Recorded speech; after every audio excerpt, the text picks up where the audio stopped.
നമ്മൾ ദൈവഭാവത്തിലേക്ക് എത്തുന്നത്, നിങ്ങൾ മനുഷ്യനപ്പുറത്തേക്ക് വളരുന്നത്. പക്ഷേ അത് അപൂർവം ചില ആളുകൾക്കേ ഉള്ളൂ ആ സിദ്ധി. പക്ഷേ എല്ലാ മനുഷ്യർക്കും സിദ്ധിച്ചേക്കാവുന്നൊരു സിദ്ധി തന്നെയാണ്. ലോകം മുഴുവൻ അങ്ങനെ ആയിത്തീരണമെന്ന് നമ്മൾ ആഗ്രഹിക്കുന്നത് ഒരു അത്യാഗ്രഹമാണ്. അങ്ങനെ നടക്കില്ല.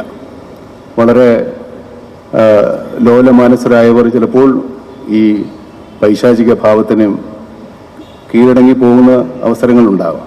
പക്ഷേ നമുക്ക് ഈ യുദ്ധം നമ്മളിൽ തന്നെയുള്ള നന്മയും തിന്മയും തമ്മിലുള്ള യുദ്ധത്തിൽ നമ്മൾ ജയിച്ചാൽ മാത്രമേ ഈ ലോകത്ത് നന്മയുണ്ടാവുള്ളൂ. അതുതന്നെയാണ് നമ്മുടെ സംസ്കാരം എന്ന് പറയുന്നത്. ആ സംസ്കാരം തന്നെ തുടരട്ടെ, ആ യുദ്ധം നടക്കട്ടെ, യുദ്ധത്തിൽ നമുക്ക് എല്ലാവർക്കും വിജയിക്കാൻ സാധിക്കട്ടെ എന്ന് ആത്മാർത്ഥമായി ആഗ്രഹിക്കുന്നു. ഇത് എൻ്റെ എളിയ വാക്കുകളാണ്. ഇതിന് എല്ലാവരും ഗൗരവത്തിലെടുക്കണമെന്നില്ല. കേട്ട പാതി കേൾക്കാത്ത പാതി വിട്ടേക്കാം. എന്നാലും എനിക്ക് തോന്നിയ കാര്യങ്ങളാണ് എൻ്റെ എളിയ മനസ്സിൽ നിന്ന് ഞാൻ പറയുന്നു. ഈ വാക്കുകൾ കൊണ്ട് പറഞ്ഞുകൊണ്ട് ഞാൻ എൻ്റെ വാക്കുകൾ അവസാനിപ്പിക്കുകയാണ്.